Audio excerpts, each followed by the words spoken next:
With the markets going higher and higher, you might start to wonder, is it actually still a good idea to continue investing? Or should you wait for the next pullback before putting your money in? After all, no one wants to be that person who invests right before the next big crash. That's why in this video, I wanted to find out whether crash buying is a better strategy to use. I don't want to waste any of your time, so let's jump right into it.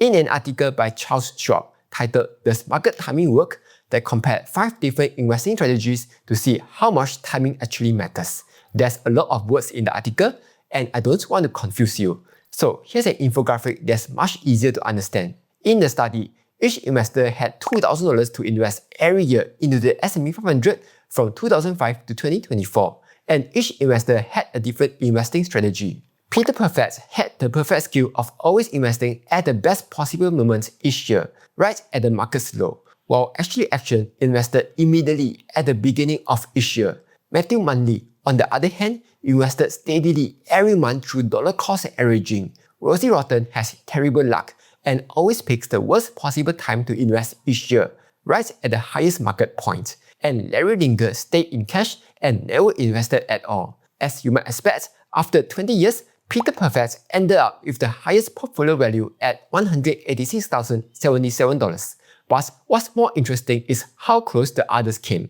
Ashley Action, who simply invested immediately, only underperformed Peter Perfect by just 8%, while Matthew Munley, who consistently dollar cost averaged, only underperformed Peter by just 10%. Even without perfect timing, their performances were actually not dramatically worse. Then, of course, Rosie Rotten, who always invested at the worst times, did much more poorly. And Larry Linger, who stayed out of the market entirely, ended up with the lowest balance of them all. From this, Schwab's conclusion was quite straightforward.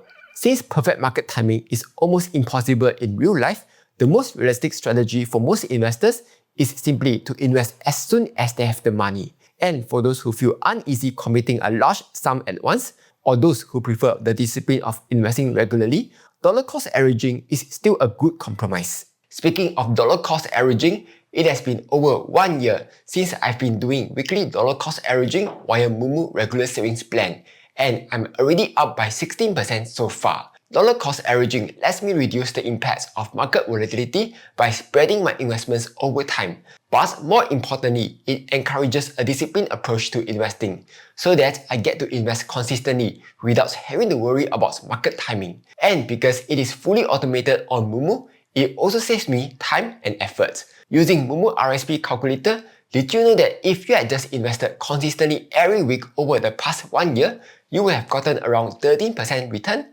And here's how easy it is to set up RSP. First, head over to the Accounts tab, tap All, RSP, then Create Plan.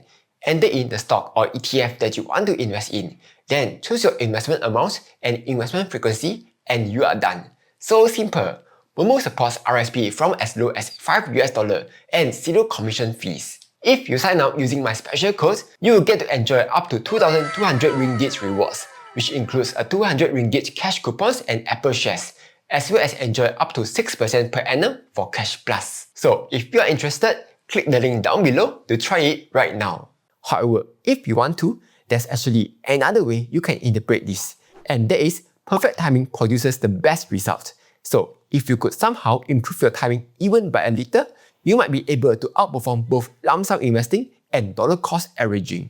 This ties back to the idea of crash buying. If you could just wait for dips, corrections, or market crashes to invest your money, wouldn't that give you an even higher return? This works because market dips are common. In theory, this could actually work. That's because the market doesn't go up in a straight line. Even in very good years, when the market ended up giving 20 to 30% returns, there were still pullbacks of 10% or more along the way. In fact, drawdowns are so common that in a typical year, there's about a 94% chance of seeing at least a 5% decline, a 64% chance of a 10% drop, and a 40% chance of getting a 15% pullback. And even though 20% declines are much less frequent, they still happen from time to time. So given that the market regularly pulls back, then surely instead of investing right away or buying each month, is it better to wait for a dip and only invest after prices have fallen? In the article titled "Even God Couldn't Beat Dollar Cost Averaging," the author tested this theory out. So what he did was he compared dollar cost averaging, where money is invested regularly regardless of market conditions, against a strategy which he called buy the dip, where investments were only made after the market had fallen from its previous highs, right at the absolute bottom. Using data from 1995 to 2018, the buy the dip strategy did in fact outperform dollar cost averaging. And this seems to support the idea that waiting for pullbacks can indeed lead to better results. However, there was an important detail in the results.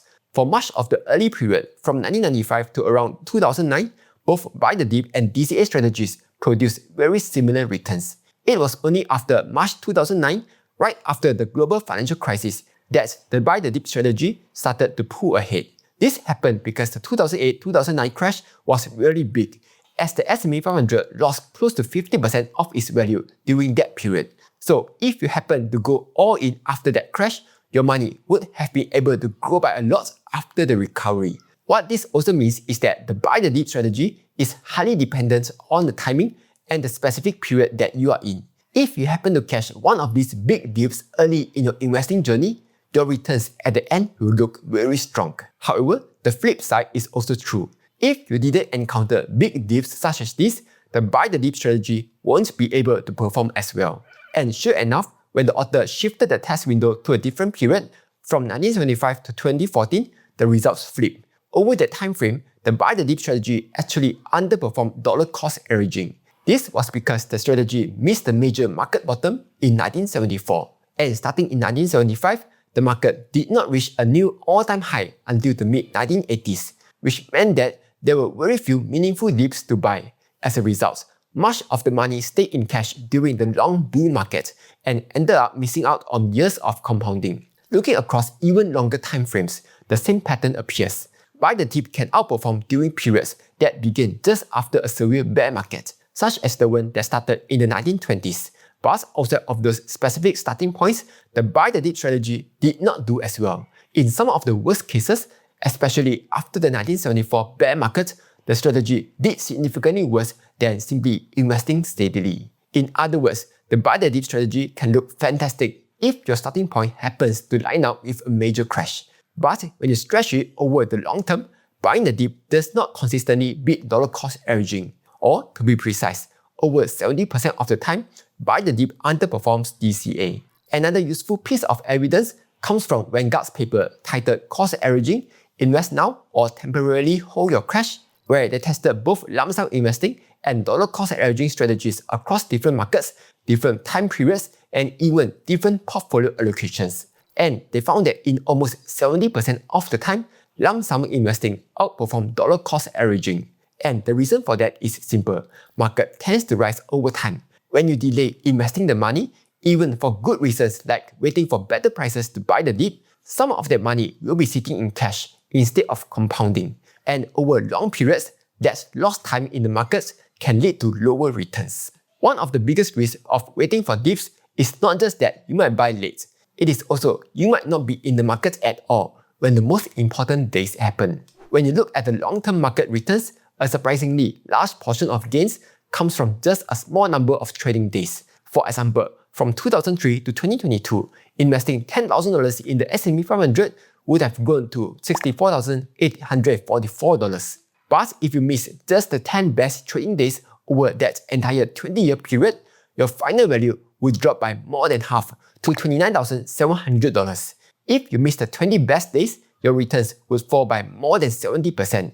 That is a massive drop caused by missing only a tiny fraction of the total trading days. Now, to be fair, the chance of missing the 20 best days may not be very different from the chance of missing the 20 worst days. So this is just an extreme example. But the point is that if you want to get the returns from the market, you have to stay in the market. Sitting on the sidelines or waiting for the right moment means that you are risking missing the very days that drive most of the long-term gains. And this is what John Bogle, the founder of Vanguard, has to say about market timing. After nearly 50 years in this business, I do not know of anybody who has done it successfully and consistently. I don't even know anybody who knows anybody who has done it successfully and consistently.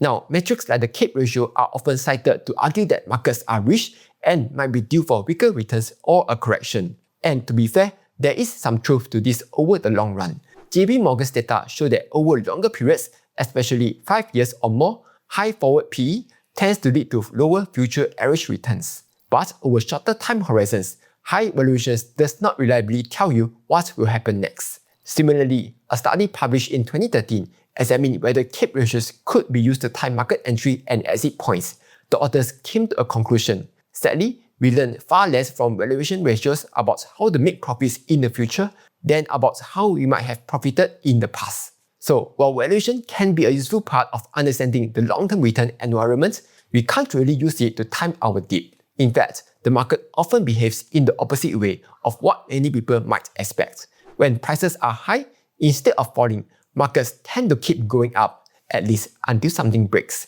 This is also known as momentum. When a market is trending higher, trying to time a pullback means going against that momentum. And when you do that, you risk sitting on the sidelines while prices continue to rise, and you end up missing out on the returns in the process. If anything, investing at an all-time high has on average led to better long-term outcomes than investing on most other days. So what does that mean for us investors, especially for those who like to do crash buying? It means that waiting for the perfect dip is not just a bet on price, it is also a bet on timing. You are assuming not only that prices will fall, but that you will also recognize the right moment to act, and that you will be comfortable investing when fear and uncertainty are highest. Because of this, some investors try to remove emotion by using rules to dictate their timing strategy. In crypto, this idea is sometimes called rainbow weighted averaging, where the deeper the drawdown, the more you allocate. In traditional finance, the same concept is known as value averaging, where you invest more when the share price falls and less when the share price rises. Mr. Lu from 1M65 uses a similar strategy, where he only starts buying after a 10% drop, and the bigger the decline, the larger the amount he invests. The idea is simple. Instead of guessing the bottom, you respond mechanically to falling prices. So the question is, does crash buying or value averaging actually work better than regular investing? In one early academic study, Michael Edison, who originally proposed value averaging, showed that the method can produce a higher internal rate of return as compared to dollar cost averaging. However, later research found that this outperformance comes with trade-offs. The study showed that while value averaging or crash buying strategies can indeed outperform in some periods, they require you to keep a large cash reserve available to deploy during major market declines.